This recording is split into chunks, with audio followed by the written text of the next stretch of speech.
ஆயத்தப்படுத்துவோம். கர்த்தருடைய கரங்களிலே நம்மை அர்ப்பணித்த பாடுபடியில விழுவோம். கர்த்தர் நம்ம எல்லா நிலையும் ஆசீர்வதிப்பார். Thank you, Lord. Hallelujah, hallelujah, hallelujah. நம்ம இருக்கிற சுத்த ஆவியானவரை நோக்கி பாருங்கள்.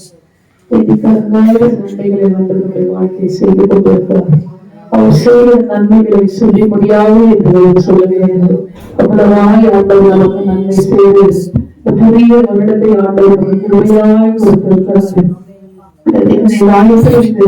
கோயிலிருந்து இருதயத்தின் ஆழத்திலிருந்து இயேசுவை பார்த்து தேவனை நாம் ஆராதிக்க போகிறோம். ஒரு துணிகள் மத்தியிலே வாசம் செய்கிறவர் மத்தியில் கடந்து வந்திருக்கிறார். நம்முடைய துணியை மந்திரப்படியாக மத்தியில் அவர் கடந்து வந்திருக்கிறாரு. ஒவ்வொரு பாடலாக அல்ல, வார்த்தைகளை ஒவ்வொன்றும் நாம் நினைத்து ஆண்டவரை நாம் துணிக்க வேண்டும். எல்லாம் இருதயத்தின் ஆழத்திலிருந்து எப்படி உமக்கு நன்றி சொல்லுவேன், சொல்ல வார்த்தையே இல்ல.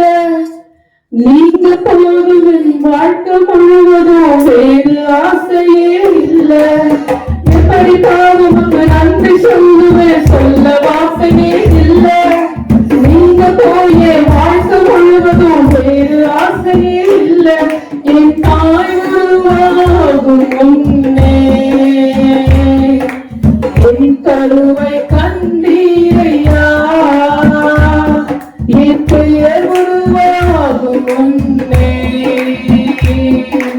பெயர் சொல்லி அழைத்தீரையா. என் தாய் உருவாகும் முன்னே என் கருவை கண்டீரையா, என் பெயர் உருவாகும் முன்னே சொல்லி அழைத்தீரையா. எப்படி பாவமுக்கு நன்றி சொல்லுவேன், சொல்ல வார்த்தையே இல்ல. நீங்க போதையே வாழ்க்கை முழுவதும் வேறு ஆசையே இல்ல. வளர்த்திருந்து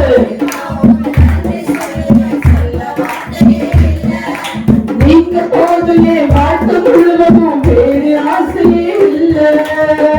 எலும்புகள் உருவாகல, நரம்புகள் உருவாகல, தசைகள் உருவாகல, தரிசனம் உருவானதே.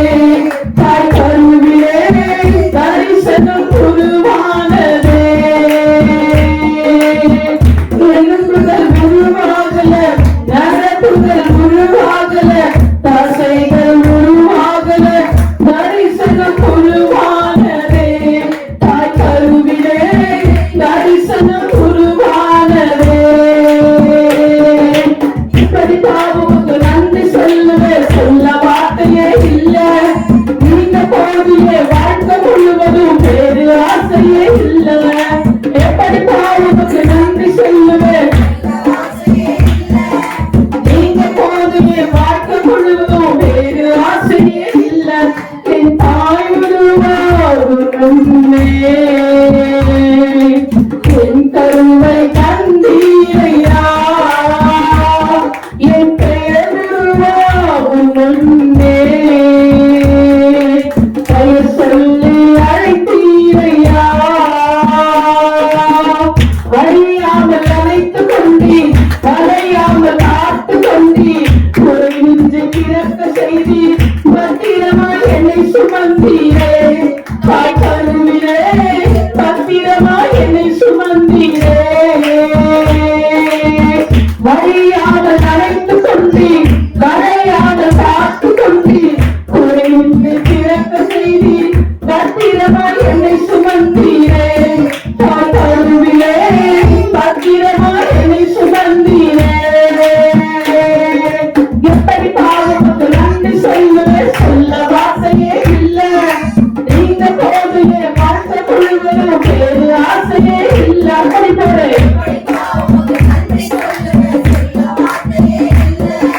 நீங்க போதையே வாழ்க்கை முழுவதும் வேறு ஆசையே இல்ல.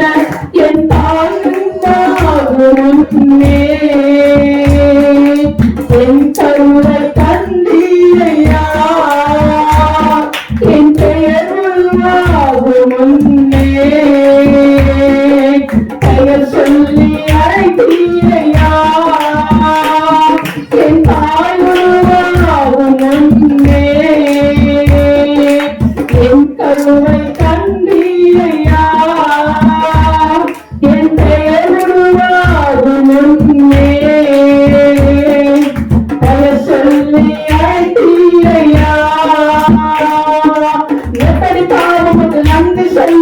சொல்ல வார்த்தையே இல்ல.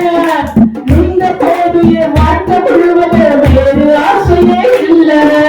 எப்படி உமக்கு நன்றி சொல்லுவேன், சொல்ல வார்த்தையே இல்ல. நீங்க போது என் வாழ்க்கை முழுவதும் வேறு ஆசையே இல்ல. அவர் செய்த நன்மைகள் சொல்லி முடியாதது. எப்படி நம்ம நன்மை சொல்ல முடியும்? அவ்வளவாய் தேவன் நமக்கு நன்மை செய்திருக்கிறார். அது ஒவ்வொன்றாய் சொல்லி முடியாதது. தேவனுடைய பிள்ளையே, நம்மை தேவன் எவ்வளவாய் நேசித்திருக்கிறார், நம்மை எவ்வளவாய் ஆண்டவர் உருவாக்கி இருக்கிறார். அவருடைய கிருபைகளை நினைத்து பாருங்க. அவர்களை பாதுகாத்த வல்லத்தை நினைத்து பாருங்க. அவர்களை போஷித்ததை நினைத்து பாருங்க.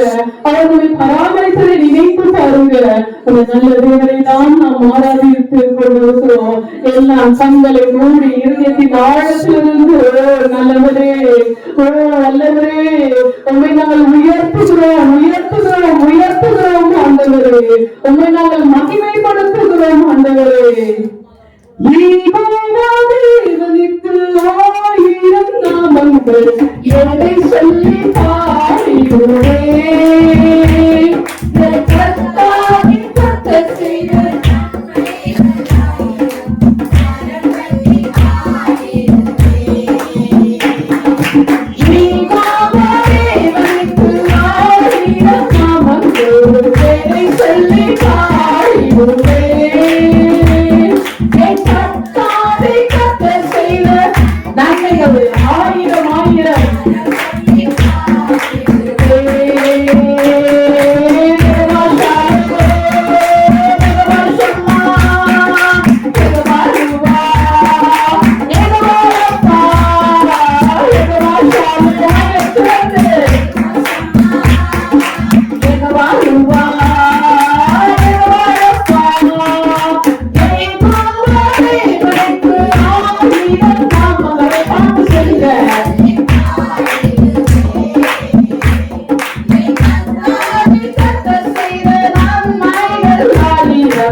பள்ளத்தாக்கின் நீதியாக இருந்த நம்மளை, பாவத்தில் இருந்த நம்மளை நம்மை ஒரு பிள்ளையாக மாற்றிருக்கிறது. நம்மை மாற்றிருக்கிற அவருடைய கிருபை, அவர் அன்பை நாம் சொல்லிக்கொண்டே போகலாம். அவ்வளோ நன்மையை ஆண்டவருடைய வாழ்க்கையில செய்து கொண்டிருக்கிறாரு. எல்லாம் வாயில திறந்து அவர் குதிக்கலாமா? எத்தனை நன்மைகள், எத்தனை நன்மைகள்! புதிய வருடம் பிறந்து எத்தனையோ தேசத்துல அழிவை பார்த்து கொண்டிருக்கிறார்கள். அந்த தேவன் நம்மை கடந்த வருடமெல்லாம் நம்மை காத்து வந்தார் அல்லவா? இந்த புதிய வருடத்தை ஆண்டவர் திருமையாய் கொடுத்திருக்கிறாரா? அவர் நம்மை பாராட்டினது அறிவுக்கு நாம் என்ன செய்ய போகிறோம்? பிள்ளையே, அவருடைய அன்பு நம்ம மேல் அவ்வளவு பெரியதா இருக்கிறது. அந்த அன்பை நாம் எப்படி பிடிப்பது? இந்த பாடல்கள் மூலம்தான் எல்லா வாழ்க்கையிலிருந்து இருதயத்தின் ஆழத்திலிருந்து அந்த அன்புள்ள ஆண்டவர் நம்மளோட கல்வியின் மத்தியில நாம் கடந்து வந்திருப்போம். ஞானியின் மத்தியில கடந்து வந்திருப்போம். எவ்வளவு நெருக்கங்கள், போராட்டங்கள், அதை எல்லாம் ஆண்டவர் பார்த்து கொண்டு உன்னை கரங்களை பிடித்து, உன் கரங்களை பிடித்து உன்னை மட்டும் ஆண்டவர் கொண்டு வந்திருக்கிறார் அல்லவா? அந்த அன்பை நினைத்து பாருங்க, அந்த அன்பை நினைத்து பாருங்க. அவர் ராத்தியும் மந்தமும் மல்பா ஒமேகாவுமாய் இருக்கிறேன் என்று சொல்லப்படுகிறது. அவர் இருக்கிறவராகவே இருக்கிறவர் என்று சொல்லுகிறது. அதே தேவன் இன்னும் நம் மத்தியில் அவர் வாசம் செய்து கொண்டிருக்கிறாரு. எல்லாம் மேல் சொல்லுகிறது, நான் ஆவியோடு பாடுவேன், நான் ஆவியோடு பாடுவேன், கருத்தாகவும் நான் பாடுவேன் என்று நம் ஆவியிலே உணர்ந்துள்ளதால் நாம் ஆண்டவரை நாம் ஆராதிக்க வேண்டும். எல்லாம் கண்களை மூடி இருதயத்தின் ஆழத்திலிருந்து உன் கரங்களை உயர்த்தி, உன் கரங்களை உயர்த்தி,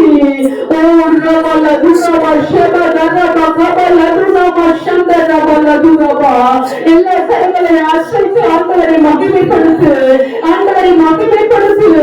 என்னை மகிமைப்படுத்துகிற எந்த இடத்திலும் நான் ஆண்டவரை ஆசீர்வதிப்பேன் என்று இந்த காலை வேளையிலே நாம் வந்திருக்கிறோம். தேவன் நம்மை மனதார ஆசீர்வதிக்க, நம்மை மனதார விடுவிக்க, நம் மனதார சுருமணமாய் கலந்து போகும்படியாக மத்தியில வந்திருக்கிறாரு. எல்லா கண்கள் மூடி ஆண்டவரை நோக்கி பாருங்க. கொஞ்ச நேரம் இருந்ததை ஆண்டவருக்குமாக திருப்பதினுடைய பிள்ளையே. ஓ ஹல்லேலூயா, ஹல்லேலூயா, ஹல்லேலூயா. உயர்த்துங்க, நன்றி சொல்லுங்க. நன்றி உள்ள இருதயத்தைதான் ஆண்டவர் எதிர்பார்க்கிறார் பிள்ளையே. எல்லா கண்களை மூடி இருதயத்தின் ஆழ்ந்து இருந்து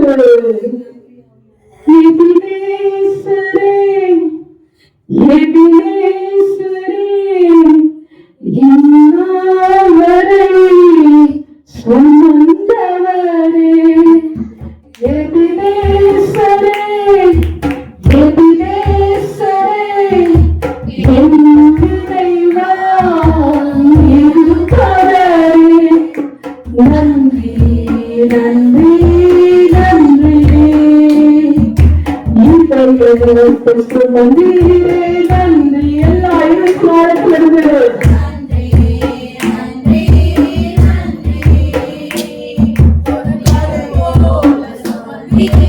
நன்றி சொல்லலாமா? நன்றி நன்றி நன்றி. இதயத்தை சுமந்தீரே நன்றி நன்றி நன்றி நன்றி. உனக்காரு போல சுமந்தீரே நன்றி. ஒன்றுமே இல்லாமல் துவங்கின என் வாழ்வு நன்மையால் கிடைத்துள்ளதே. ஒன்றுமே இல்லாமல் துவங்கின என் வாழ்வு நன்மையால் கிடைத்துள்ளதே.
பிரசன்னம் நிறைந்திருக்கிற இந்த நேரத்தில்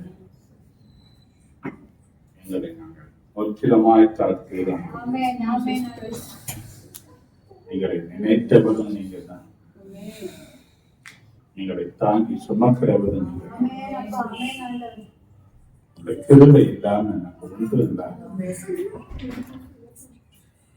சமூகத்தில் எனக்கு முற்றிலுமாய்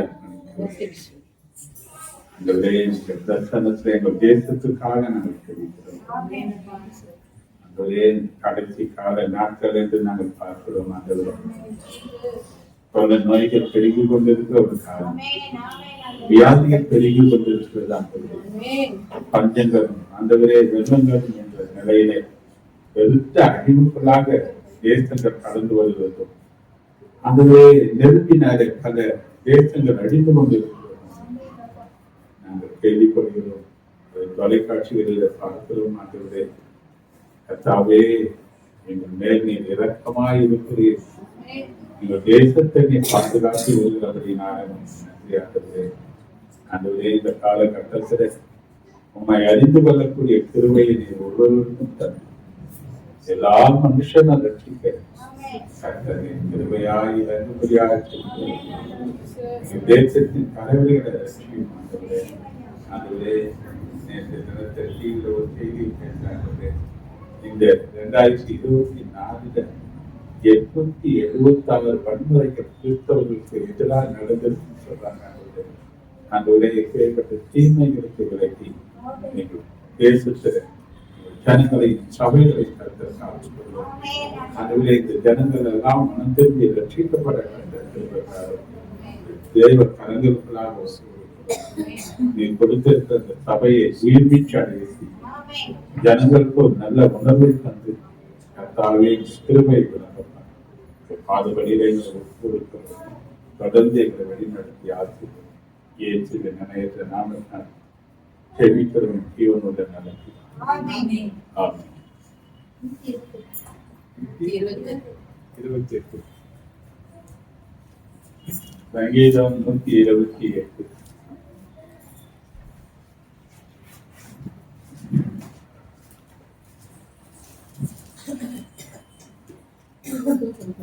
யோசுவா படிக்கிறியா?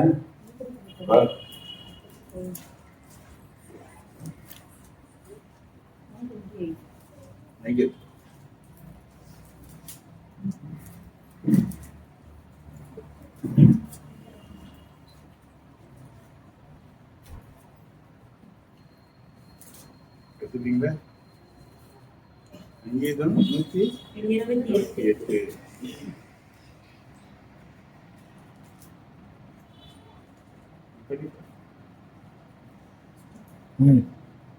கர்த்தருக்கு பயந்து அவர் வழிகளில் நடக்கிறவன் அவனோ அவன் பாக்கியவான்.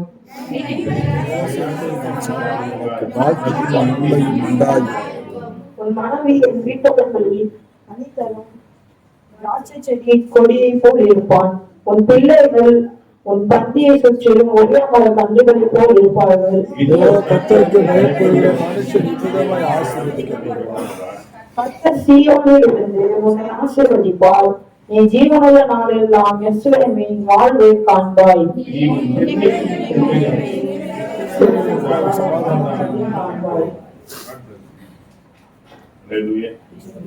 1-2 வசனங்களை வாசிக்கிறேன். 6 வசனங்கள் முக்கியமான வசனங்கள் தான். 1-2 வசனத்தை வாசித்து நம் தியானத்துக்குள்ள போறோம். கர்த்தருக்கு பயந்து பாக்கியவான்.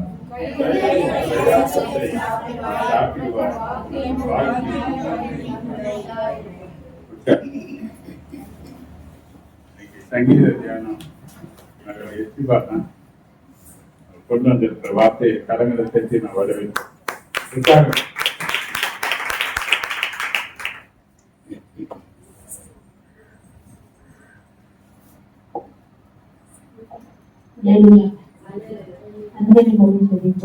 பரிசுத்த ஆவியானவரே, உங்களுடைய கரத்தில் தாழ்த்தி அர்ப்பணிக்கிறோம்.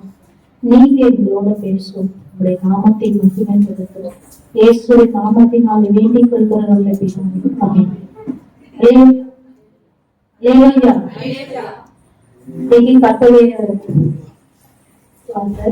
சங்கீதம் 128 நம்ம தியானிக்க போகிறோம். கர்த்தருக்கு பயந்து அவர் வழிகளில் நடக்கிறவனோ அவன் பாக்கியவான். அல்லேலூயா. நாம் தியானிக்க போகிற வசனம் இதுதான். 2 காரியம் பேசப்பட்டிருக்கு.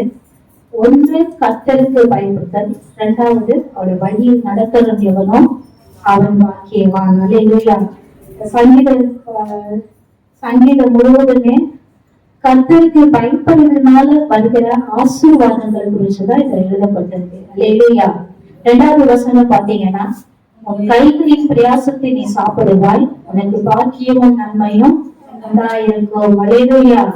கைகளின் பிரயாசத்தை சாப்பிடுவாய் என நம்முடைய பணம் வட்டிக்கு போகாம எப்படி அந்த பணத்தை நாமளே நன்மையும் அது நமக்கு ஆசீர்வாதமா இருக்கும்படி தேவன் என்ன பண்ணுவார்? ஆசீர்வதிப்பாராம். எதுக்கு? கர்த்தருக்கு பயப்படும் போது. 3வது பாத்தீங்கன்னா இதுல எழுதப்பட்டிருக்கு 3வது வசனம், உன் மனைவி உன் வீட்டோரங்களில் கனி தரும் திராட்சை கொடியை போல் இருப்பாள். வசனம் எப்படி எழுதப்பட்டிருக்குன்னா, மனைவி வீட்டோரங்களில் கனி தரும் திராட்சை செடி. அப்படின்னா கர்த்தருடைய வார்த்தைய மற்றவங்களுக்கு அறிவித்து கர்த்தருக்கு கனி கொடுக்கிற வாழ்க்கையில இருப்பாங்க உங்க மனைவி அப்படின்னு சொல்லிதான் இந்த வசனம் எழுதப்பட்டிருக்கு. அப்போ கர்த்தருக்கு பயப்படுகிறவருடைய மனைவி எப்படி இருப்பாங்கன்னா கனி தருகிற திராட்சை செடியா இருப்பாங்களாம். மூன்றாவதா பாத்தீங்கன்னா உன் பிள்ளைகள் உன் பந்தியை சுற்றிலும் ஒளிவ மர கன்றுகளை போல் இருப்பார்கள். அந்த காலத்துல பாத்தீங்கன்னா ஒரு குழந்தையை பார்த்தாலும் மலடின்னு தான் சொல்லுவாங்க. அதனாலதான் ஆண்டவர் வந்து தன்னுடைய வார்த்தையை சொல்றாரு, உன் பிள்ளைகள் உன் பந்தியை சுற்றிலும் ஒளிவ மர கன்றுகள் போலலாம். அப்போ கன்றுகள் பக்கத்துல அந்த இதை நடுவாங்க. இப்ப நடும்போது அது சுற்றிலும் இருக்குமா. அப்ப அந்த போல என்ன பண்ணுவேன், நான் உன்னை ஆசீர்வதிப்பேன்னு சொல்றாரு. இது மாத்திரம் இல்ல, சங்கீதம் 112 அதிகாரத்துல 2வது அந்த அதிகாரத்திலே நீங்க பாத்தீங்கன்னா அவருடைய ஆசீர்வாதங்களை ஆண்டவனுக்கு அள்ளி கொடுக்கிறாரு. கர்த்தருக்கு பயப்படுகிறவனுக்கு அவன் சந்ததி பூமியில வளர்த்திருக்கும், செம்மையானவரின் ஆசீர்வதிக்கப்படும். அடுத்த வசனத்தில் பாத்தீங்கன்னா ஆஸ்தியும் ஐஸ்வர்யமும் அவன் வீட்டில் இருக்கும், அவனை நீதி என்றைக்கும் உச்சியை கேட்கறினால் பயப்படான், அவன் இறுதியை கர்த்தரை நம்பி திடனாயிருக்கும் சொல்லி இன்னும் வசனங்களை ஆண்டவர் சொல்லியிருக்காரு. 111:10 கர்த்தருக்கு பயப்படுதலே ஞானத்தின் ஆரம்பம். இது மாத்திரம் இல்ல, தேவனுக்கு பயப்படுறதுனால தேவன் என்ன பண்றாரு, தம்முடைய ஞானத்தையும் நமக்கு கொடுக்கிறாரு. அதுக்கப்புறம் பாத்தீங்கன்னா கர்த்தருக்கு பயப்படுதல் ஆயுசு நாட்களை பெருக பண்ணுமா. நீதிமொழி 10:27 எழுதப்பட்டிருக்கு. நீதிமொழி 14:24 கூட கர்த்தருக்கு பயப்படுகிறவனுக்கு எதிர நம்பிக்கை உண்டு, அவன் பிள்ளைகளுக்கு அடைக்கலம் கிடைக்கும் சொல்லி. அதுக்கப்புறம் பாத்தீங்கன்னா கர்த்தருக்கு பயப்படுதல் ஜீவம் ஒன்று, அதனாலே மரண கண்ணிகளுக்கும் தப்பலாம். அப்ப கர்த்தருக்கு பயப்படுதல் என்ன பண்ணும், நம்மள மரண கண்ணிக்கும் தப்புவிக்கக்கூடியதா இருக்கு. கர்த்தருக்கு பயப்படுதல் ஞானத்தை போதிக்குமா. கர்த்தருக்கு பயப்படுதல் ஜீவனுக்கு எதிரானதான். அது நீதிமொழி 19:27-23 வாசத்தை பார்த்தீங்கன்னா, அதை அடைந்தவன் திருப்தி அடைந்து நிலைத்திருப்பானா, தீமை அவனை அணுகாது. அல்லேலூயா. கர்த்தருக்கு பயப்படுகிறவனுக்கு அநேக ஆசீர்வாதங்களை என்ன பண்ணிருக்கிறாரு, வைத்திருக்கிறாரு. இந்த ஆசீர்வாதங்களை நாம் பெற்றுக்கொள்ள வேண்டுமானால் நாம என்ன பண்ணணும் அப்படின்றத பரிசுத்த ஆவியானவர் அவருடைய வேத வசனங்களை நமக்கு எழுதி கொடுத்திருக்கிறார். அல்லேலூயா. கர்த்தருக்கு பயப்படுதல் அப்படி என்றால் என்ன அப்படி பாத்தீங்கன்னா, நீதிமொழி 8வது அதிகாரம் 13ஆம் வசனத்தில் எழுதப்பட்டிருக்கு, தீமையை வெறுப்பதே கர்த்தருக்கு பயப்படுகிற பயம். அல்லேலூயா. 2வது பாத்தீங்கன்னா நீதிமொழி 14ஆம் அதிகாரம் 2வது வசனத்துல நிதானமாய் நடக்கிறவன் கர்த்தருக்கு பயப்படுகிறான். அல்லேலூயா. 3வதா பாத்தீங்கன்னா கர்த்தருடைய சொல்லுக்கு கீழ்ப்படுகிறது, செவி கொடுத்தலே என்ன பண்றது, கர்த்தருக்கு பயப்படுகிற பயம். அல்லேலூயா. அல்லேலூயா. முதலாவது நம்ம பார்க்கும்போது நீதிமொழி 8வது அதிகாரம் 13ஆம் வசனத்துல தீமையை வெறுப்பதே கர்த்தருக்கு பயப்படுகிற பயம். மற்றவங்களுக்கு நாம தீமை என்ன பண்ணக்கூடாது, செய்யக்கூடாது. அப்ப அவங்க எனக்கு தீமை செஞ்சுட்டாங்க, நான் என்ன பண்ணுவேன், அதே போல நான் நடந்துப்பேன் அப்படின்னு சொல்ற பழக்கமா இருக்கு நம்மளே இருக்கு. அல்லேலூயா. 1 பேதுரு 3ஆம் அதிகாரம் 9வது வசனத்தில் எழுதப்பட்டிருக்கு, தீமைக்கு தீமையும் உதாசனத்துக்கு உதாசனத்தையும் சரி கட்டாமல் அதற்கு பதிலாக நீங்கள் ஆசீர்வாதத்தை சுதந்திரித்துக் கொள்ளும்படி அழைக்கப்பட்டவர்கள் என்று அறிந்து ஆசீர்வதிங்கள். அப்ப நாம என்ன பண்ணக்கூடாது, தீமைக்கு தீமையை பண்ணக்கூடாது, செய்யக்கூடாது. அப்ப தீமையை வெறுப்பதே கர்த்தருக்கு பயப்படுகிற பயம். 2வதா பாத்தீங்கன்னா நீதிமொழி 14:2 நிதானமாய் நடக்கிறவன் கர்த்தருக்கு பயப்படுகிறான். அதே வசனத்துல அடுத்த வசனத்துல பாத்தீங்கன்னா தன் வழிகளில் தாறுமாறானவனும் அவரை அலட்சியம் பண்ணுகிறான். அல்லேலூயா. அப்ப நம்முடைய வழி கர்த்தருக்கு பிரியமா இருக்கணும். அல்லேலூயா.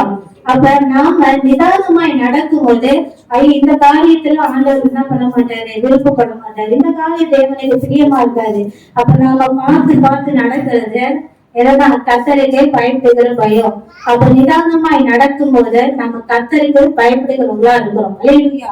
7வதா பாத்தீங்கன்னா கர்த்தருக்கு பயப்படுகிற பயம், அவருக்கு சொல்லுக்கு கீழ்ப்படியதுதான் கர்த்தருக்கு பயப்படுகிற பயம். இந்த ஆதியாகமம் 22ஆம் அதிகாரத்துல ஒன்றாம் வசனத்துல இருந்து நீங்க வாசித்து பார்ப்பீங்களான்னா ஆபிரகாம் என்ன பண்றாரு, ஆண்டவரை சோதிக்கிறாரு. ஏன் சோதிக்கிறாரு? அவருக்கு இருந்தது ஒரே ஒரு பிள்ளை. 100 வயதுல ஈசாக்கு பிறக்கிறாரு. வாக்குத்தத்தின் பிள்ளையா இருக்கிறாரு. ஈசாக்கு மேல அவர் அளவு கடந்த அன்பு வைத்தவரா இருந்தாரு. அவருக்கு ஒரே பிள்ளைனா, ஆனா ஆண்டவர் என்ன சொல்றாரு, அந்த பிள்ளைய எனக்காக என்ன பண்ண பலி கொடுங்க. அந்த பலியை அவரு கேட்கிறாரு. இதை என் சொல்லுக்கு கீழ்படுகிறானா என்பதை அவனை என்ன பண்றாரு, ஆண்டவரை சோதித்து பார்க்கிறார். அந்த சோதனையில அவர் என்ன பண்றாரு, கர்த்தருக்கு கீழ்படுகிறார். அல்லேலூயா. அவர் கீழ்படிந்து ஆண்டவர் சொல்றாரு, நான் மோரியா தேசத்துல நான் உனக்கு குறிக்கும் மலை ஒன்று மேல என்ன பண்ணினேன், தகன பலியாக என்ன பண்ண ஈசாக்கை நீ பலியிலும் சொல்றாரு. அவர் என்ன பண்ணாரு, ஆண்டவர் வார்த்தைக்கு கீழ்படிச்சு அதை சாராளுக்கும் சொல்லல, வீட்டை யாருக்கும் சொல்லல. அவர் பார்த்து என்ன பண்ணாரு, கிளம்பி போனாரு. தேவன் குறித்த அந்த மலைக்கு போய் ஈசாக்கு என்ன பண்றாரு, பலியில அவர் கொண்டு போறாரு. அல்லேலூயா. பாத்தீங்கன்னா 10வது வசனம் 11, 12 வரைக்கும் நீங்க வாசத்தை பார்ப்பீங்களான்னா, பின்பு ஆபிரகாம் தன் குமாரனை வெட்டும்படி தன் கையை நீட்டி கத்தியை எடுக்கிற வரைக்கும் ஆண்டவர் என்ன பண்ணாரு, அமைதியா தான் இருந்தாரு. அல்லேலூயா. அப்படின்னு பாத்தீங்கன்னா அவர் வெட்டுற நேரத்துல கத்துடைய தூதர் என்ன பண்றாரு, ஓடி வந்த ஆபிரகாமே உன் பிள்ளைக்கு என்ன பண்ணாத, உன் பிள்ளைக்கு நீ ஒன்றும் செய்யாத, நீ இப்போ கர்த்தருக்கு பயப்படுகிறது நான் அறிந்திருக்கிறேன்னு சொல்றாரு. அல்லேலூயா. அவரு கீழ்படியும் போது ஆண்டவர் என்ன பண்றாரு, அவருக்கு சொல்றாரு 22:18 வசனத்துல, நீ என் சொல்லுக்கு கீழ்படிந்தபடினால் உன் சந்ததிக்குள் பூமியில சகல ஜாதிகளும் ஆசீர்வதிக்கப்படும் என்றும் என் பேரில் ஆணையிட்டேன்னு சொல்றாரு. அல்லேலூயா. தன்னிலும் பெரியவன் இல்லாததுனால ஆண்டவர் என்ன பண்றாரு, அவர் பேரே ஆணையிட்டு சொல்றாரு. அல்லேலூயா. பூமியில, அதாவது உன் சந்ததிக்கு பூமியில சகல ஜாதிகளும் ஆசீர்வதிக்கப்படும் சொல்லி ஆபிரகாமை ஆண்டவர் ஆசீர்வதிக்கிறார். அல்லேலூயா. அடுத்தது பாத்தீங்கன்னா ஆண்டவருடைய சொல்லுக்கு கீழ்ப்படிந்த ஆபிரகாமை பார்த்தோம். ஆனா ஆண்டவருடைய சொல்லுக்கு கீழ்ப்படியாத ஒரு ராஜா இருக்கிறாரு. அல்லேலூயா. வழக்கமா நம்ம சவுலை பத்தி தான் பேசுவோம். ஆனா இந்த வாட்டி சவுலை பத்தி பேசல. இன்னொரு ஒருத்தர் இருக்கிறாரு. அவரு பேரு பாத்தீங்கன்னா யூதாவின் ராஜா சிதேக்கியா. இந்த சிதேக்கியாவை குறிச்சு எரேமியாவுல எழுதப்பட்டிருக்கு. அல்லேலூயா. ஏன் அவர் கீழ்ப்படியில அந்த ஒரு வசனத்தை நம்ம பார்ப்போம். எரேமியால 37வது அதிகாரம் 2வது வசனத்துல கர்த்தர் எரேமியா தீர்க்கதரிசி கொண்டு சொன்ன வார்த்தைகளுக்கு அவனாகிலும் அவருடைய ஊழியக்காரனாகிலும் தேசத்தின் ஜனமாகிலும் செவி கொடுக்கவில்லை. ஏன் அவங்க செவி கொடுக்கல? அதாவது பாத்தீங்கன்னா ஒரு சிறையிருப்புக்குள்ள அந்த ஜனங்க போக போறாங்க. எரேமியாவை கொண்டு ஆண்டவர் சொல்லிக்கிட்டு இருக்கிறாரு, பாபிலோன் ராஜாவாகிய நேபுகாத்நேச்சர் தான் சொல்லுவாங்க சிறை பிடிப்பான். ஏன் அந்த சிறை பிடிப்பு அப்படின்னு பாத்தீங்கன்னா, கர்த்தருக்கு பிரியமில்லாம அவங்க அந்த ஜனங்க சிறுக ஜனங்க என்ன பண்ணாங்க, வாழ்ந்தாங்க. விக்கிரக ஆராதனைக்குள்ளவும் தேவனுக்கு பிரியமான பலவிதமான காரியங்கள் அவங்க செய்ததினால ஆண்டவர் தன்னுடைய வார்த்தைகளை தன்னுடைய ஊழியக்காரரை கொண்டு அவர் என்ன பண்ணாரு, சொல்லிக்கிட்டே வந்தாரு. ஆனா சொல்லிக்கிட்டே வந்து அவங்க என்ன பண்ணல, அதுக்கு கீழ்ப்படியில. அதுக்கு கீழ்ப்படியாததுனால அந்த இடத்துல அவங்க என்ன பண்ணுது, தேவனுடைய கோபம் இறங்குது. அல்லேலூயா. பாத்தீங்கன்னா அவர் ஏற்கனவே சொன்னாரு, எரேமியா 34 அதிகாரம் 2-3 வாசத்து பார்த்தீங்களான்னா, இதோ நான் இந்த நகரத்தை பாபிலோன் ராஜாவின் கையில் ஒப்பு கொடுக்கிறேன், அவன் இதை அக்கினியால் சுட்டெரிப்பார், நீ அவன் கைக்கு தப்பி போகாமல் நிச்சயமாய் பிடிபட்டு அவன் கையில் ஒப்பு கொடுக்கப்படுவாய். உன் கண்கள் பாபிலோன் ராஜாவின் கண்களை காணும், உன் வாயோட அவன் வாயோட பேசும், நீ பாபிலோனுக்கு போவாய் என்று கர்த்தர் சொல்லுகிறார். அல்லேலூயா.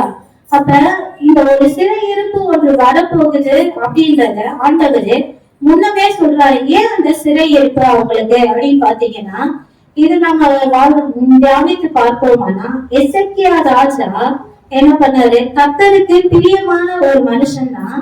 கர்த்தருக்கு முன்பாக உண்மையும் உத்தமா வாழ்ந்தவர் தான். அவரு வியாதிப்பட்டாரு. அந்த வியாதி சாவுக்கு ஏதுவா இருந்துச்சு, மரணத்துக்கு ஏதுவான வியாதி, அதாவது கேன்சர் வந்துச்சு.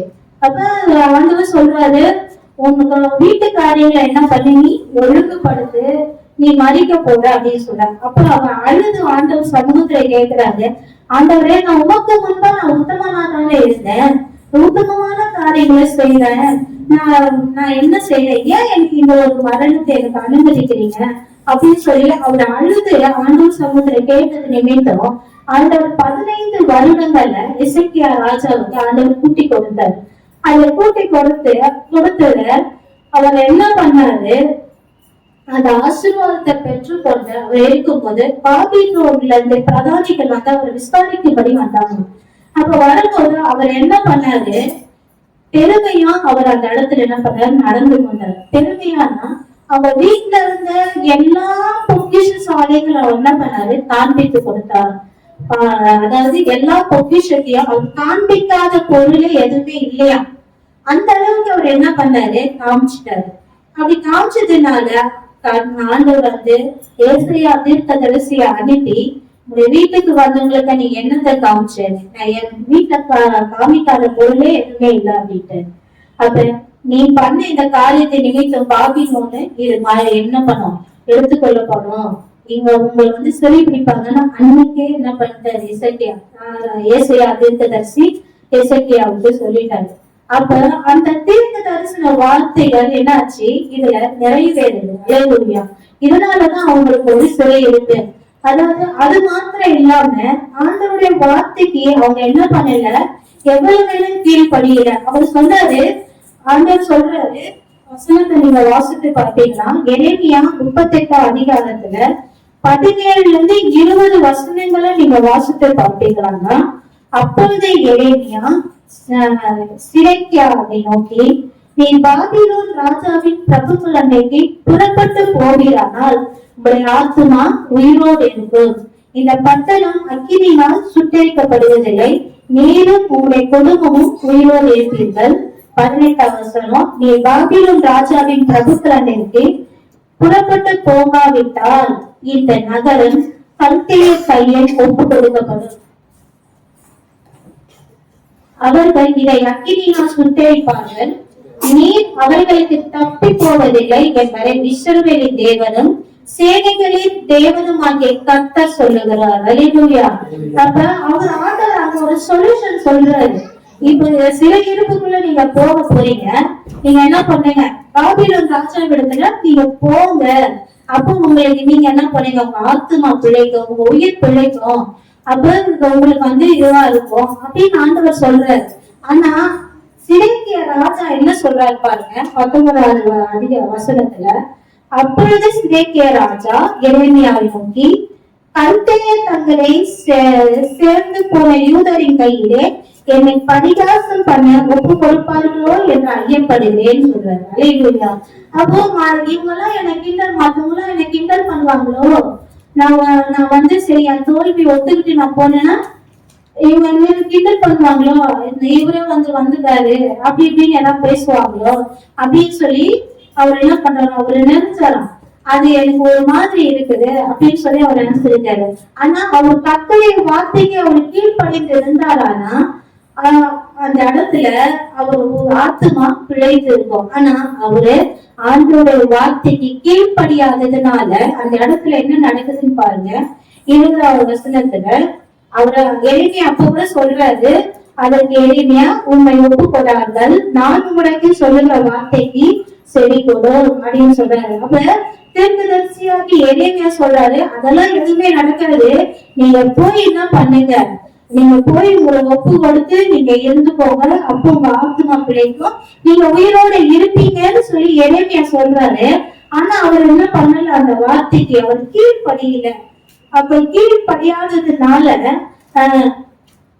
எரேமியா 39 அதிகாரம் 5-8 வசனத்தை நீங்க வாசித்து பார்த்தீங்களான்னா, சிதேக்கியாவின் கிட்டி அவனை பிடித்து பாபிலோன் ராஜாவாகிய நேபுகாத்நேச்சரிடத்தில் கொண்டு போனார்கள். அப்ப அந்த இடத்துல ஆண்டவர் சொன்னபடி யுத்தம் வந்துச்சு. அப்ப என்ன பண்ணிட்டாங்க, சிதேக்கியா ராஜாவை பிடிச்சிட்டாங்க. அதுல பிடிச்சதும் இல்லாம பாபிலோன் ராஜா சிதேக்கியாவின் குமாரர் என்ன பண்ணாங்க, அவன் கண்ணுக்கு முன்னாடியே வெட்டி போட்டாங்க. அல்லேலூயா. எந்த பிரபுக்கள் எல்லாம் என்ன தன்னை சுத்தி இருக்கிறவங்க என்ன கிண்டல் பண்ணுவாங்கள நினைச்சாங்க, அடுத்த வசனத்துல பாத்தீங்கன்னா யூதா பிரபுக்கள் அனைவரையும் பாபிலோன் ராஜா வெட்டி சிதேக்கியாவின் கண்களை கெடுத்து அவனுக்கு 2 வெண்கல விலங்குகளை போட்டார்கள் சொல்லி வசனம் எழுதப்பட்டிருக்கு. அல்லேலூயா. ஒரு மனுஷன் அந்த சிதேக்கியா ராஜா கீழ் படிந்து இருப்பார்களானா அவங்க குமாரன் என்ன பண்ணிருப்பாங்க, அவங்க பிள்ளைங்க உயிரோடு இருந்திருப்பாங்க, அவங்க சுற்றி இருக்கிறவங்க உயிரோடு இருந்திருப்பாங்க, அந்த தேசம் அழிக்கப்பட்டு இருக்காது, அக்கினினா சுட்டரிக்கப்பட்டிருக்காது. ஆனா அவருடைய கீழ்ப்படிதல் இல்லாததுனால இவ்வளவு காரியங்கள் நடந்தது. அல்லேலூயா. இப்ப நம்முடைய வாழ்க்கையில நாம என்ன பண்றோம், கர்த்தருடைய வார்த்தைக்கு அநேக தடவை நம்ம கீழ்ப்படியாம போறோம். அல்லேலூயா. எத்தனையோ தடவை கொண்டு வந்த நமக்கு சொல்றாரு, ஆனா நாம என்ன பண்றோம், கீழ்ப்படியாம தான் இருக்கோம். அவரிடத்துல கர்த்தருடைய வார்த்தை இருக்கு, நாம தான் என்ன பண்ணல, கீழ்ப்படியில. இது ஆண்டு தொடக்கத்திலே ஆண்டு சொல்றாரு, என் வார்த்தைக்கு நீ உண்மையாய் செவி கொடுப்பாயான. அவர் என்ன சொல்றாரு, பூமியில் சகல ஜாதிகளை பார்க்கிலும் நம்முடைய மேன்மையா இருப்ப சொல்றாரு. அது 28 அதிகாரம் 9 வசனத்தில் எழுதப்பட்டிருக்கு. உலக மனுஷன் கூட அவர் உலக வசனத்தை நீங்க வாசித்து பார்த்தீங்களானா இந்த காரியங்கள் நடந்ததுக்கு அப்புறம் நேபுகாத் நேச்சார் அவரோட பிரதானியை கூப்பிட்டு சொல்றாரு, இந்த எரேமியா தீர்க்கதரிசி என்ன சொல்றாரோ அதை நீ செய்ய சொல்றாரு. அல்லேலூயா.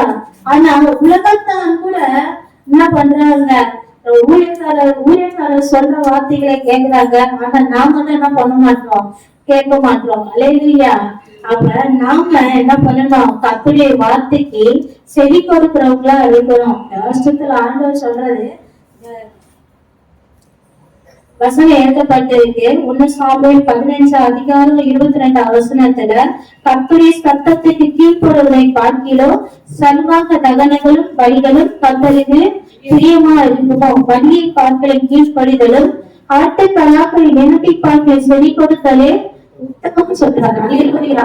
அப்ப நாம கர்த்தருடைய வார்த்தைக்கு செவி கொடுக்கிறதுனால நமக்கு உத்தமமா. இல்லையா?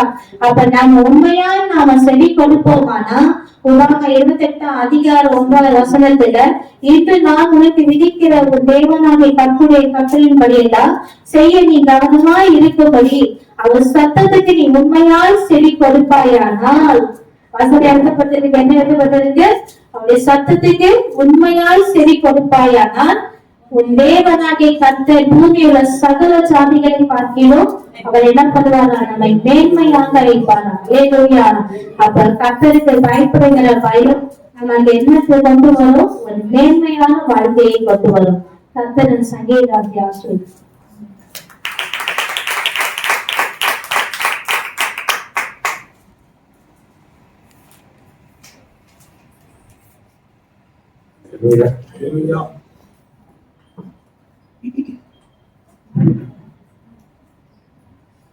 என்ன வசனம் தியானம், கர்த்தருக்கு பயந்து போனவாரம் என்ன தியானங்க,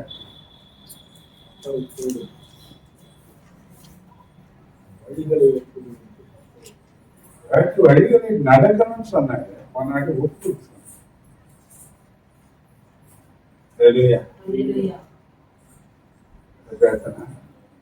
சிதேக்கியா ராஜா இவன் மட்டும் கிடையாது. ஆதாம்ல இருந்து பார்த்தீங்கன்னா கீழ்ப்படியாமல் இருக்கிறதே நம்முடைய பழக்கம். எவ்வளவு சொல்லு, ஆனா ஒரு காரியம் இருக்கு. சாலமோனுடைய காரியத்தை பார்த்தீங்கன்னா தேவ ராஜ்யத்தை கட்டணும், தேவ ஆலயத்தை கட்டணும், தேவ தரிசனம் பெற்ற மனுஷ கண்களை தடை உண்டாக்கப்பட்டு அவனை போல ஐஸ்வர்யம் உள்ளவன் இல்லாத நிலையெல்லாம் வாழ்ந்தான். 1 ராஜாக்கள் 11வது அதிகாரத்தை பார்த்தீங்கன்னா ஆண்டவரே அவங்க பேசுற, இங்க எரேமியா பேசலாம், அங்க ஆண்டவர் பேசுற, நேரடியா பேசுற. 9வது வசனத்துல பாருங்க, ஆகையால் இஸ்ரவேலின் தேவனாகிய கர்த்தர் சாலமனுக்கு 2 விசை தரிசனமாகி ரெண்டு முறை தரிசனமாகி நேரா பார்க்க முடியாத வச்சு தரிசனமாகி அந்நிய தேவர்களை பின்பற்ற வேண்டாம் என்று கட்டளையிட்டு இருந்தும் அவன் கர்த்தரை விட்டு தன் இருதயத்தை திருப்பி அவர் கற்பித்ததை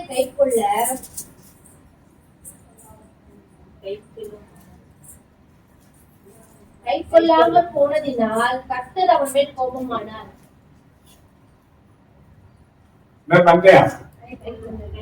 எத்தனை முறை அவனுக்கு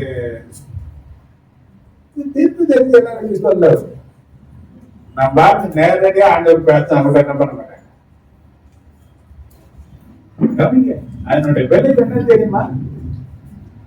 நல்லா ஆண்டான் ஆண்ட பேச இவனை போல ஒரு ஆள் கிடையவே கிடையாது. இவனை போல ஆசீர்வாதம் பெற்றவன் கிடையவே கிடையாது. எல்லாரும் இவனுடைய வார்த்தையை கேட்கறதுக்கு அவன் காத்துருந்தான்.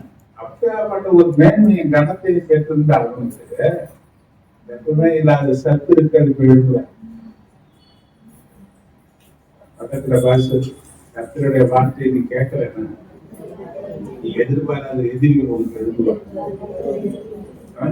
12 கோத்துல அவனுக்கு கூட்ட சமஸ்த எத்திர ஆசிரியர் அவன் பிள்ளைகிட்ட பார்க்க புரியுது.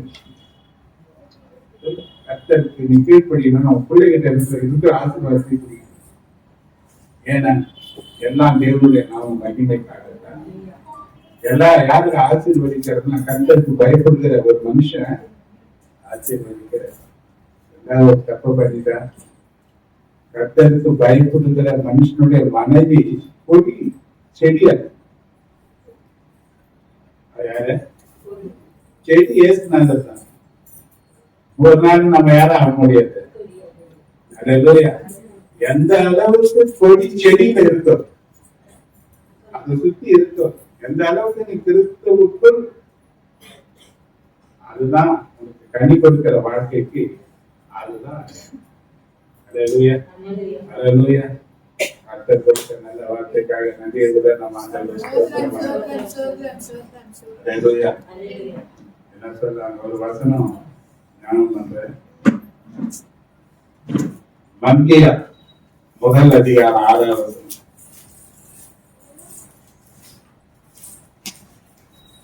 குமாரன் தன் பிதாவையும்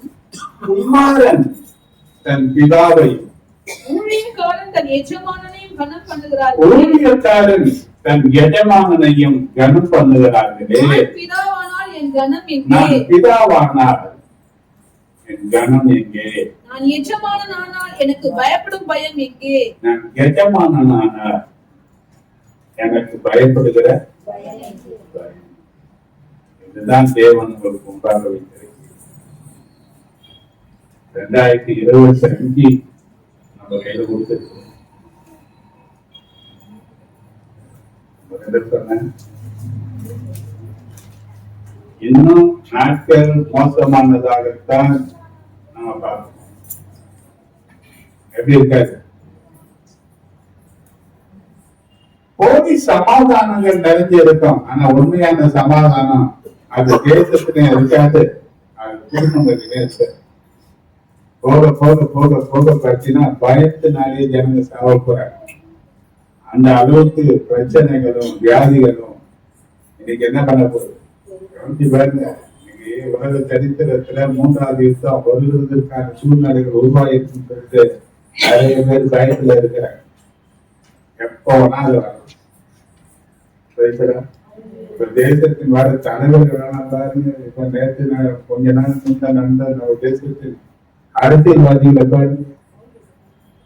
இப்போ கலவரங்கள் உண்டாகுற மாதிரி பேசுறாங்க. மொத்த அட்சிகள் மாதிரி சூழ்நிலைகள் என்ன பண்ணுது உருவாகுது. எங்க போய் நிக்கன்னு பாத்தீங்கன்னா பயங்கரமான கலவரமும் அழிவும் நாசம் மோசமும் வருகிற நாட்களில் இருக்கக்கூடிய ஒரு காலகட்டங்களாகத்தான் இனி வரக்கூடிய நாட்கள் இருப்பது. தப்பித்துக் கொள்வதற்கு என்ன பண்ணுங்க நான் சொல்றேன். கொஞ்சம் கொரோனாவை எடுத்து சொல்லி யோசனை பண்ணுங்க. பணம் காப்பாத்துல, பட்டம் பதவி காப்பாத்துல, சொந்த ஜனங்கள் காப்பாத்துல, எதுவுமே ஒரு மனுஷனை காப்பாத்து. எவ்வளவு வசதி இருந்தவன என்ன பண்ண கிட்ட உலகத்துக்கு அடக்கம் பண்றது கூட முடியாம ஒரு எருகத்தை விட கேவலமா போட்டு கொட்டாங்க. அப்படியே பிரிட்டிஷ் என்ன பண்ணாங்க தீர்ப்பு போய் நான் பார்க்க முடிஞ்சதா? யாரையும் பார்க்க கூட என்ன பண்ணேன் முகத்தை கூட பார்க்க முடியாத அளவுக்கு யாராவது வச்சா கூட என்ன பண்ணல. இதெல்லாம் பாத்தீங்கன்னா சாதாரண ஏழைகள் மட்டும் கிடையாது, பெரிய பெரிய வசதி படைத்தவங்களுக்கு கூட அதுதான் நிலை. இப்ப கொஞ்ச நேரம் லாஸ் ஏஞ்சல்ஸ்ல நடக்குது காட்டு தீ. ஹாலிவுட் நடிகர்கள், பெரிய பெரிய டைரக்டர்கள், பெரிய பெரிய போலீஸ்காரங்க இருக்கிற வீடு இல்லாம எல்லாம் அழிஞ்சினே வரும். பொதுவா நம்ம வருஷம் கடைசியில பார்ப்போம், வருஷம் முதல்ல என்ன பண்ணி நேபாள வந்து அந்த நெல் நடக்கும் பாருங்க, 8 பேர் சேர்த்தான். அழிவு நாசம் மோசங்களும் இனி வரக்கூடிய காலங்கள் அதிகமாக இருக்கக்கூடிய ஒரு காலம் தான். தேவன் எதை அனுமதிக்கிறார்? தப்பித்துக் கொள்வதற்கு தேவனுடைய பாதுகாப்பு தவிர வேற பாதுகாப்பே கிடையாது. யார் நன்றி கொள்ளுங்க, யார் நன்றி கொள்ளுங்க. நீயா இருக்கட்டும், நானா இருக்கட்டும், அவர் அல்லாம வேற வெளியே கிடையாது.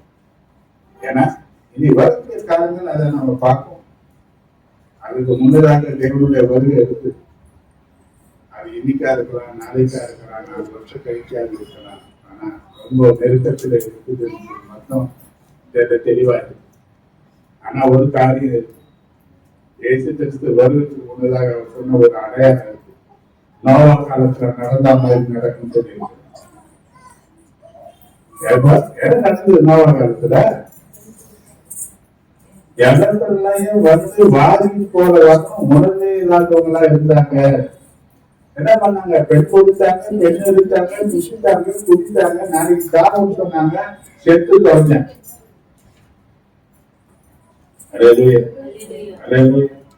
பாதுகாக்கிற கண் ஒண்ணு இருக்கு, கண்மலம் ஒண்ணு இருக்கு, மறைவும் ஒண்ணு விட்டு இருக்கிறாரு. அது கூட ஓடி வந்தது, அவன் காத்தப்படும். நம்ம சார்பு நிச்சயம் தான். ஆனா நம்முடைய மரணம் நீதிமானின் மரணம் போல நமக்கு இருக்கு. நம்முடைய மரணம் எப்படி இருக்கும்? நீதிமானி ஒரு பயங்கரத்திலேயோ ஒரு நாட்டு மோசத்திலேயோ நாங்க சாக கூடாது. கர்த்தன் என்ன பண்ணணும்? ஒரு நீதிமானின் மரணத்தை போல நம்ம மரணம் இருக்கணும். ஏன்னா அது கர்த்தருடைய பார்வைக்கு அருமையா மரணம் இருக்கணும்.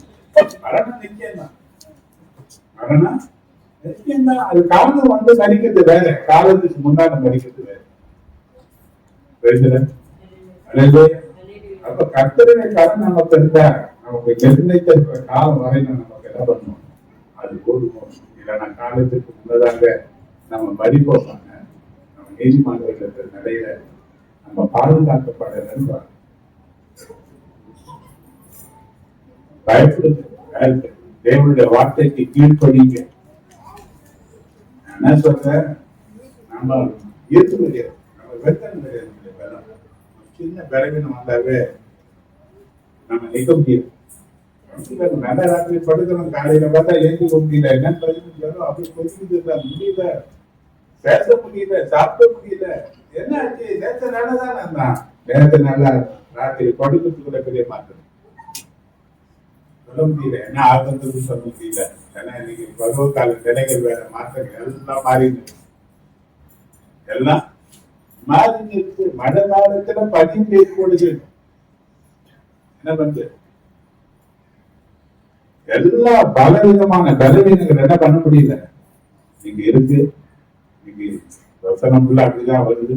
வழியை கர்த்தருக்கு ஒப்பு சொல்றாரு, அது வழியில நடந்துன்னு சொல்லு, அடுத்தது எல்லாம் சொல்றாரு. கர்த்தருக்கு பயப்படி. இதுதான் நான் சொல்ல, கர்த்தருடைய சங்கீத தியானத்துல உங்களை கொண்டு தான் கர்த்தர் பேசுறது. அது சொன்னது உங்களுக்கு வரைக்கும் காட்டு, அவ்வளவுதான். என்ன பண்ண? இன்னைக்கு பல தடைகளாக கர்த்தர் கொண்டு வரதான் செய்ய. ஆனா நீதான் அதை நிறுத்தணும். உனக்கு அந்த வைராக்கியம் இருக்கணும். தேவனுடைய பற்றி பிடிச்சுக்கிற, நீ பற்றி பிடிச்சுக்கணும். ஒரு நாள் ஆதாரத்துக்கு வரும் பாசிங் எல்லாம் கலந்துக்கிறது கிடையாது. ஒரு சிலதான் அதெல்லாம் கலந்துக்கிறது. வர்றது வார்த்தை ஒரு நாள் தான். அந்த ஒரு நாளும் நம்ம சரியா இல்லைன்னா எப்படி? நான் முதல்ல சொன்னேன், வருஷத்தின் கடைசியில சொன்னேன். உபாகமம் 28:2 நீ வாசித்தீங்க. நீ உன் தேவனாகிய கர்த்தரின் நீ உன் தேவனாகிய கர்த்தரின் சத்தத்துக்கு செவி கொடுக்கும் போது சத்தத்திற்கு செவி கொடுக்கும் போது இப்பொழுது சொல்லப்படும் ஆசீர்வாதங்கள் எல்லாம் இப்பொழுது சொல்லப்படுகிற ஆசீர்வாதங்கள் எல்லாம் உன்மேல் வந்து உனக்கு பலிக்கும். 14 வசனங்கள் ஆசீர்வாதம்.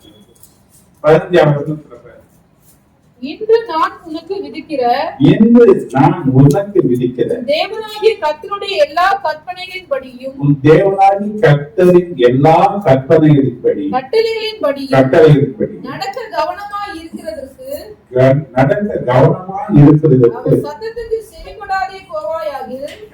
செவி கொடுத்த ஆசீர்வாதம், செவி கொடாதே போவீர்களானால் இப்பொழுது சொல்லப்படும் சாபங்கள் எல்லாம் உன்மேல் வந்து உனக்கு பலிக்கும். ஆசீர்வாதமா சாப்பிடும். என்ன வேணும் இந்த வருஷம்?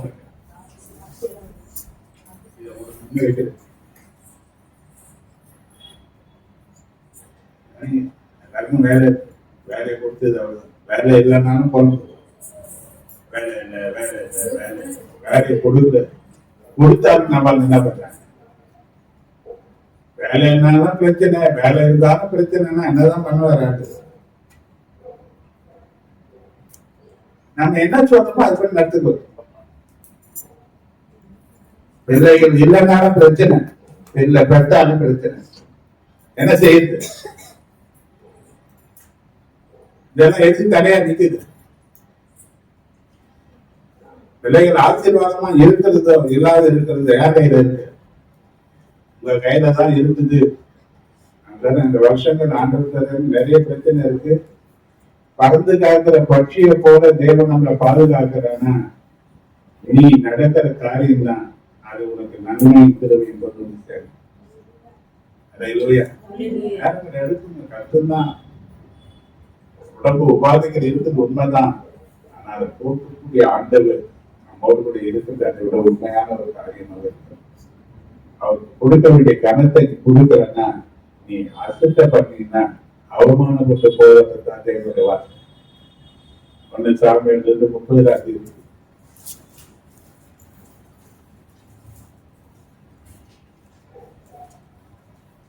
ஆகையால் இஸ்ரவேலின் தேவனாகிய கர்த்தர் சொல்லுகிறதாவது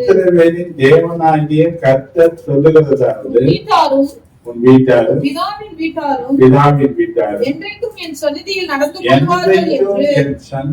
நடந்து கொள்வார்கள் என்று நான் நிச்சயமாய் சொல்லியிருக்கிறேன். இனி அது எனக்கு தூரமாய் இருப்பதாக. என்னை கனம் பண்ணுகிறவர்களை நான் கனம் பண்ணுவேன்.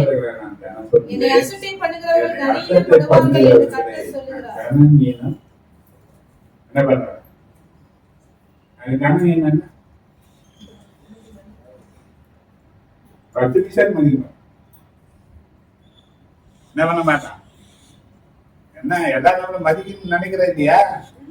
4 பேர் மத்தியில நான் காட்டணும்னு நினைக்கிறேன் இல்லையா? ஆனா 10 காசு கிட்ட கொடுக்குறோம் நமக்கு. இது வேண்டாம் நமக்கு. கவனித்து பாருங்க, தேவன் தன் பிள்ளைகளை எல்லாருக்கும் மேல வைக்க விரும்புது. எல்லாரும் இல்லையா? நீ வேலை செய்யற இடத்துல உங்க அதிகாரிகள் கூட உங்க பேச்ச கேட்கிற அளவு இருக்காருங்க. நீ கர்த்தரோட இருந்தீங்கன்னா உங்ககிட்ட பேசுறதுக்கு பயப்படாது. நான் சொல்றேன், நான் வேலை தரத்துல இருக்கும்போது பயப்படாது. ஏன்னா எந்த காரியமும் கர்த்தருடைய சம்பளத்தை நான் கொண்டு போகிற நாட்கள் அந்த நாட்கள் பெரிய பெரிய அதிகாரிகள் எல்லாம் தூக்கி அடிச்சு இருக்கிறாங்க. கையெழுத்து போடாத அரசாங்க அதிகாரிகள் கையெழுத்து போட்டு பர்மனன்ட் ஆனவங்கெல்லாம் இருக்கிறாங்க. ஏன்னா முடியாதவனை முடிய செய்ய தேவனால முடியும். எதையும் நம்ம பிடிங்கி எரிந்து கொள்ளவோ அவரால முடியும். நாட்டவும் முடியும், நாட்டை இந்த பிடிங்கி எறியவோ அவரால முடியும். அப்ப நாம அவரை குறிச்சு சரியா அறிஞ்சிக்கணும்னா அவருக்கு கொடுக்க வேண்டிய கணத்தை என்ன பண்ணணும்? கணக்கு கொடுத்து நான் சொல்றேன், ஒரு ஊழியக்காரன் சரியாகணும். ஒரு ஞாயிற்றுக்கிழமை ஒரு நாளாவது என்ன பண்ணுங்க, வந்து ஆண்டவர் ஆராதி என்ன பண்ணுங்க, பாதத்தை கர்த்தருடைய பாதத்துல வச்சு முழு இருதயத்தை திறந்து அவர்கிட்ட நீ கேட்டு பாரு, நிச்சயமா உன் பிரச்சனைகளை கட்டாயம் மாத்துவார், கட்டாயம் மாத்துவார். அவர் பார்க்கிறார். நீங்க சங்கீதம் 14:2 நீங்க வாசிச்சீங்க.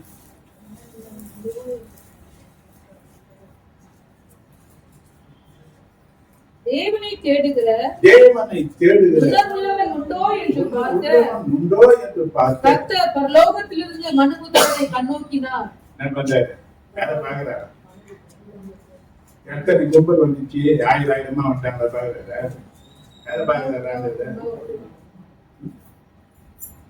தன்னை தேடி வருகிற ஜனங்களுக்கு என்ன உணர்வுன்னு பார்க்கிற. உணர்வுள்ளவன் உண்டோ? தேவை தானங்க, நமக்கு தேவையில்லாத இருக்க பிரச்சனை இல்லாத மனுஷங்க யாராவது இருக்கிறீங்களா? எனக்கு எந்த பிரச்சனையும் கிடையாது. அந்த ஆயக்கா அந்த வரிசையில போல யாராவது இருக்கிறீங்களா? நான் வரல, எனக்கு தேவை நிறைய இருக்கு, எனக்கு பிரச்சனை நிறைய இருக்கு. எல்லாம் யாராலதான் மாற்ற முடியும், யாருதான். அப்ப கொடுக்கப்பட்டிருக்க ஒரு 2 மணி நேரம் 3 மணி நேரமாவது எனக்கு உண்மையா நான் அவரை தொழில் கொள்றேன். ஆண்டவர் சொன்னாரு இல்லையா, யோவான் 4:24 என்ன சொன்னாரு?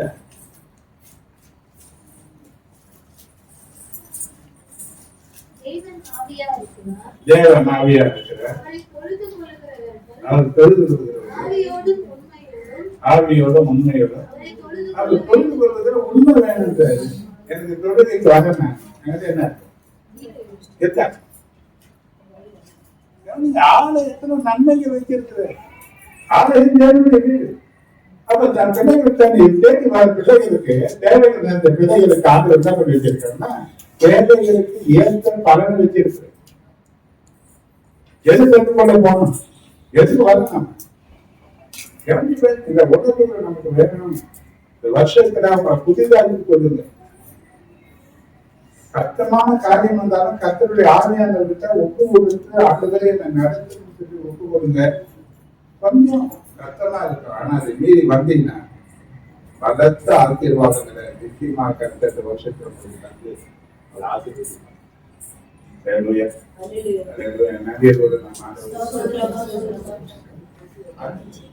மணிக்கு வரணும், 8 மணிக்கு ஆறாவது முடிச்சு போச்சுன்னா கஞ்சி தோறதுக்கு வர தேவனை எங்க சந்திக்கலாம்? அன்னைக்கு யோகு கேட்டாங்க, அவரை நான் எங்கே கண்டு சந்தித்தா நலமா இருக்கு. ஏன்னா அவ்வளவு பிரச்சனை சந்தித்தாதான் செய்யாம என்ன சந்திக்கலாம்? துதிகளின் மத்தியில் இருக்கிற யார் துதிக்கும் போது, நீ துதிக்கும் போது தான் உன் வாழ்க்கை நடுவில் யார் வர, உன் குடும்ப தேவைகளின் பிரச்சனைகளை அறிந்தவராகத்தான் தேவன் வராது. அவருக்கு நீ பெரிய நான் பெரிய தெரிய வேண்டிய அவசியம் எல்லாம் ஒன்றும் கிடையாது. ஆனா அந்த உணர்வோடு நம்ம வருவோம்னா நிச்சயமான மாற்றங்களை கட்டால் நிச்சயமா தருவாரு. காரணம் இல்லாம ஏதோ பொழுதுபோக்குக்காக நம்ம நாங்க வரல, அதுக்காக நம்ம காணிக்கை தசம் நம்ம நேரத்துல ஒதுக்கு தர்றோம். காரணம் என்னன்னு பாத்தீங்கன்னா கர்த்தரை பற்றி கொள்வதற்காக. தடைகள் இருக்குமானா தடைகளை நீக்கிறதுக்காக ஆண்டவர் கேள்வி. அன்னைக்கு வேணும்னா அன்னைக்குதான் உடம்பு சோர்வா இருக்கும். தனியை கேள்வி கர்த்தர் நிச்சயமா கட்டாயம் ஏற்றுக்க. ஒரு 4 மணிக்கு 4 மணிக்காவது ஏற்றுக்கிட்டு கேள்வி நாங்கள் அன்னைக்கு ஜெபம் பண்ணி ஜெபத்துக்கு நான் கேட்ட சொல்ல மாட்டீங்க. எத்தனை பேர் ஜெபத்தோடு நீங்க வந்திருக்கீங்க கேட்டீங்கன்னா என்ன பண்ணிருக்கீங்க? வந்துட்டீங்க. ஜெபம் பண்ணீங்களா, வேதத்தை வாசிக்கிறேன்னு கேட்டீங்கன்னா என்ன பண்ணீங்க? சொல்ல மாட்டீங்க. ஏன்னா எங்க ஆயத்தம் வேணும்? விடிய காலையில ஆயத்தமாகி மோசே சீனா மலையில போய் நின்னான். என்ன பேசுன? ஆயத்தம் இருக்கணும். காலையில இங்க வரும், என்ன பண்ணணும்? கஷ்டம்தான். ராத்திரி லேட்டா படுத்திருக்கலாம், தூக்கம் வராது இருந்திருக்கலாம், பல உடம்பு வலிகள் இருந்திருக்கலாம், வேதனைகள் இருந்திருக்கலாம், பல போல பிரச்சனைகள் நம்ம அப்படியே பல சிந்தனைகளை கொண்டு வந்து போராடின்னு இருக்கலாம். தூங்குந்து ஒரு கொஞ்ச நேரம் சொல்றேன், எனக்கு தூக்கமே இல்லைன்னு சொல்லலாம். ஆனா அதனையே நீ ஆயத்தம் பண்ணி தேவன் கொண்டுவாங்க அவங்க நிக்கிறதுக்கு ஒரு ஆயத்தத்தோடு வருதினா கர்த்தருக்கு வேண்டிய வார்த்தைகள் நிச்சயம். அதுதான் வாழ்க்கையில மாற்றும். அதுதான் ஒரு மாற்றங்களுக்கு உண்டாகும். நிறைய காரியங்களை சாதிக்கிறதுக்கு அதுதான் வருஷத்துல கேளுங்க ஆண்டவர்கிட்ட, ஆண்டவரே என்னை பயன்படுத்தணும், ஏதாவது ஒரு காரியம் சபையத்துல நீ வளரக்கூடிய இடம் தந்த யோசிக்கிற, யாரை பாட சொல்றது, யாரை ஆராதிக்க பண்ண சொல்றது, யாரை செய்யறது, யாரை பண்றது, என்ன பண்ற, எல்லாம் எப்படி வரீங்க? நானே பாட்டு, நானே சங்கீத தியானம், நானே ஆராதனை, நானே செய்தி, நானே காணிக்க எப்படி இருக்காங்க? மாற்றிக்கொள்வோம். கர்த்தர் நம்மை ஆசீர்வதிப்பாங்க. சாட்சி சொல்லணும் இருக்கிறவங்க சீக்கிரம் சுத்தமா தெரிவிப்பீங்க. கர்த்தர் நம்மை ஆசீர்வதிப்பாங்க.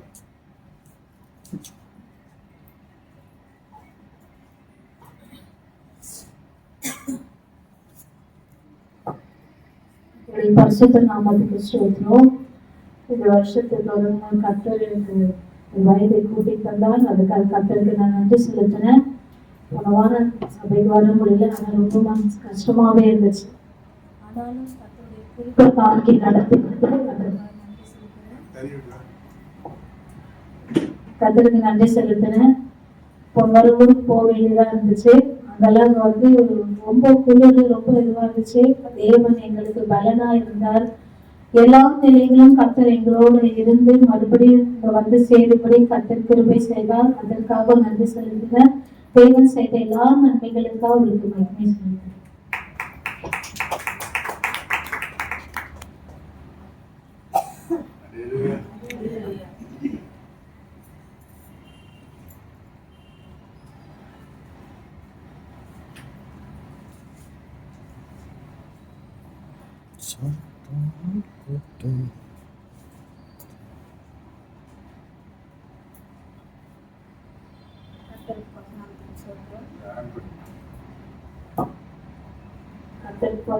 சொல்றோம். போன வாரம் நான் சீக்கிரமா கலந்து வச்சுட்டேன். ஆனா இந்த வாரம் ரொம்ப தாக்குது. இதெல்லாம் என்னுடைய ஆசை சொன்ன மாதிரி காலையில் விழுப்பு வந்துச்சு. ஆனா இருந்தாலும் ஒரு சில தேவையில்லாத ஏதோ யோசிப்பனால இதெல்லாம் மறந்து எழுந்துக்க முடியாத நிலையில இருந்தனால காலையில 6 மணிக்கு எழுதி சமாளிச்சு வந்துட்டேன் நானு. ஆனா இருந்தாலும் எனக்கு ஒரு நல்ல வேலையை வர கொடுத்தாரு. அதுக்கு சோதரம். இந்த நாளிலும் ஆண்டவரே, சண்டே நாளிலும் எனக்கு ஒழுங்குனால கர்த்தருக்கு ஒப்பு கொடுக்கணும், அவருக்கு சமூகத்துல இருக்கணும்னு நான் நினைச்சேன். நேற்றுதான் போய் ஜாயின் பண்ணேன். இன்னைக்கே தருவாங்களா தரமாட்டாங்களான்னு நினைச்ச நேரத்துல கர்த்தர் எனக்கு இன்னைக்கு வாய்ப்பு செய்து ஒரு 11:30 மணிக்கு வரலாம்னு சொல்லி டைம் கொடுத்தாங்க. அதுக்காக கர்த்தர் கொடான்னு சொல்றேன். எனக்கு நாளை இன்னும் கொஞ்சம் 10 வருஷத்துக்கு மேல ஆகுது. இருந்தாலும் வீட்டுக்குள்ள இருந்துக்கிட்டு ஒரு வருமானத்துல எந்த வேலையும் செய்ய முடியாது. இருந்தாலும் அதுக்கு இந்த வேலை கொடுத்ததுக்காக எனக்கு நன்றி சொல்லு.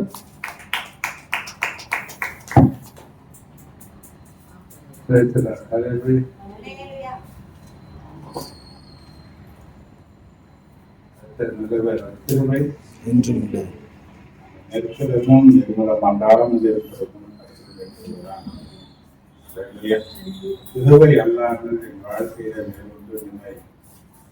ஏன்னா அவ்வளவு பலவீனத்துல இருக்கிறாங்க. உங்களுக்கு தெரியும். அதன் மத்தியிலே கொடுத்த ஊழியங்களை செய்யறதுக்கும் சிலுவை இந்த வருஷம் அதிக விதமான வாசல்கள் திறக்கப்படும் என்று சொல்லி விசுவாசிக்கிறேன். அதுக்கேற்ற பலனையும் திரும்பியும் முக்கியமாக தருவார் என்று சாட்சியா இருக்கிறேன்.